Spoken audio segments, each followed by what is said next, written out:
पंचायत चुनाव लड़ने के इच्छुक जो भी प्रत्याशी हैं वो इस वीडियो को ध्यान से देखें। बहुत बार ये क्वेरीज आती हैं कि संतान संबंधी नियम क्या हैं, कब 3 संतान वाला चुनाव लड़ सकता है, कब नहीं लड़ सकता, अगर किसी व्यक्ति की 2 शादी हुई हैं तो क्या होगा, अगर कोई संतान विकलांग है तो क्या होगा, और अगर बच्चे जुड़वा हैं तो क्या होगा। मैं आपको एक एक करके इन परिस्थितियों को सरल रूप से समझाता हूं। सबसे पहले बात करेंगे जुड़वा संतानों की। अगर किसी व्यक्ति की कुल संतानें 3 हैं यानी 2 से अधिक हैं, और अगर पहले वाली संतान जुड़वा है तो वह व्यक्ति अयोग्य होगा, क्योंकि जब उसके पहले 2 बच्चे हो चुके थे तो तीसरा बच्चा करने का कोई रीजन नहीं था, वो उसके हाथ में था, वो उसको रोक सकता था, इसलिए वह अयोग्य है। अगर किसी व्यक्ति के एक संतान है और अगली संतान जुड़वा है तो उन 2 बच्चों पे उनका बस नहीं है, वो बच्चे एक माने जाएंगे, वह व्यक्ति योग्य होगा। अब बात करते हैं विकलांग की। अगर किसी व्यक्ति के प्रथम 2 संतानों में से कोई विकलांग है तो उसको तीसरी संतान पैदा करने पर भी अयोग्य नहीं माना जाएगा। अगर किसी व्यक्ति की तीसरी संतान विकलांग है तो वह व्यक्ति अयोग्य होगा, क्योंकि 2 नॉर्मल संतान होते हुए भी उसने तीसरी संतान पैदा की है। अब बात करते हैं एक से अधिक शादियों की स्थिति में क्या प्रावधान है। अगर किसी व्यक्ति की शादी 2 बार हुई है तो उसके दोनों बीवियों से पैदा हुए बच्चों को उसके बच्चे माना जाएगा और उसकी योग्यता और अयोग्यता का निर्धारण किया जाएगा।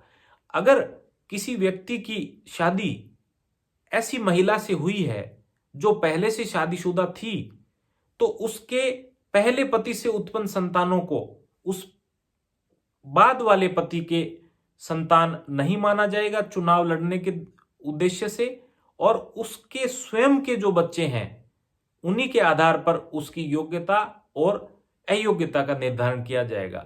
यही स्थिति महिला के संबंध में है। अगर महिला खुद चुनाव लड़ रही है तो उसकी जितनी भी शादियां हुई हैं उन सब बच्चों को उसका गिना जाएगा, अर्थात जितने बच्चों को उसने अपने कोख से जन्म दिया है वो सब बच्चे उसी के माने जाएंगे।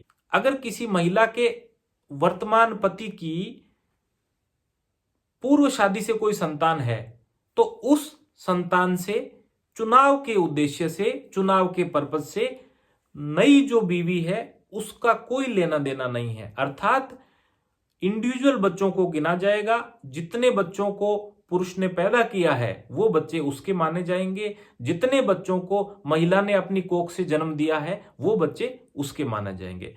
अब हम आते हैं कि एक ही शादी से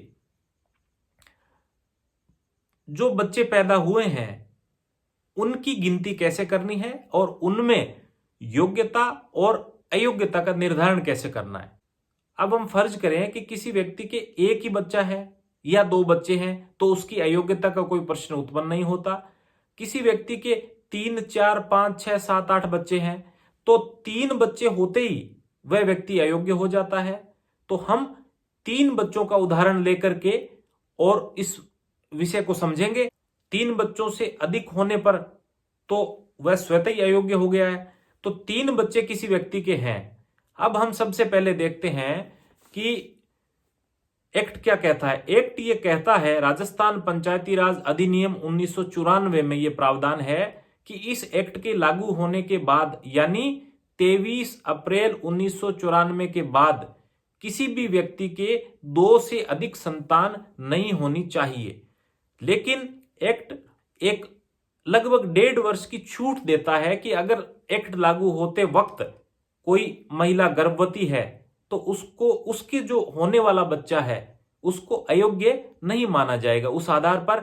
इसलिए 23 अप्रैल 1994 से लेकर के और 27 नवंबर 1995 तक एक इंटरेग्नम पीरियड जो एक्ट है वो प्रेस्क्राइब करता है कि इस पीरियड में भी अगर किसी की एक संतान होगी, केवल एक संतान होगी, तो उसको उस संतान की वजह से अयोग्य नहीं माना जाएगा। अर्थात अगर पहले से व्यक्ति के 2 संतान हैं और एक संतान इस पीरियड में हो गई है तो भी उसको 3 संतान होने के कारण अयोग्य नहीं माना जाएगा। अब हम इसको सरल रूप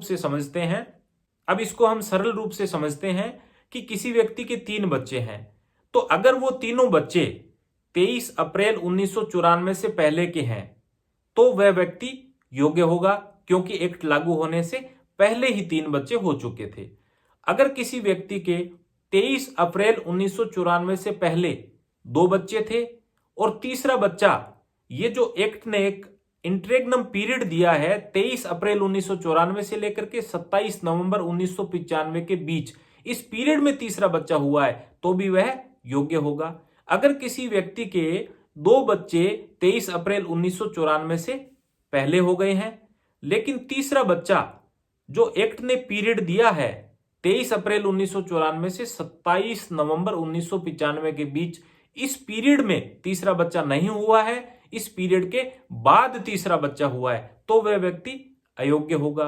अगर किसी व्यक्ति के 23 अप्रैल 1994 से पहले एक ही बच्चा है, लेकिन उसकी 2 संतान, ये जो बीच का पीरियड है 27 नवंबर 1995 तक का, इस पीरियड में बाकी की 2 संतानें हो गई हैं, तो वह व्यक्ति अयोग्य होगा। लेकिन अगर पहला बच्चा 23 अप्रैल 1994 से पहले पैदा हुआ और उसके बाद में 2 बच्चे और हुए हैं, तो वह व्यक्ति अयोग्य ही होगा। कोई फर्क नहीं पड़ता कि वो 2 बच्चे दोनों के दोनों उस 23 अप्रैल 1994 से लेकर के 27 नवंबर 1995 के बीच में पैदा हुए हों, या उनमें से एक बच्चा इस दौरान पैदा हुआ हो, एक बच्चा बाद में पैदा हुआ हो, या दोनों ही बच्चे 27 नवंबर 1995 के बाद पैदा हुए हो, स्थिति में बदलाव नहीं आएगा, वह व्यक्ति अयोग्य ही रहेगा। अगर किसी व्यक्ति के 23 अप्रैल 1994 तक कोई बच्चा नहीं था, तो उसके बाद उसके अगर 3 बच्चे हैं तो वह अयोग्य रहेगा।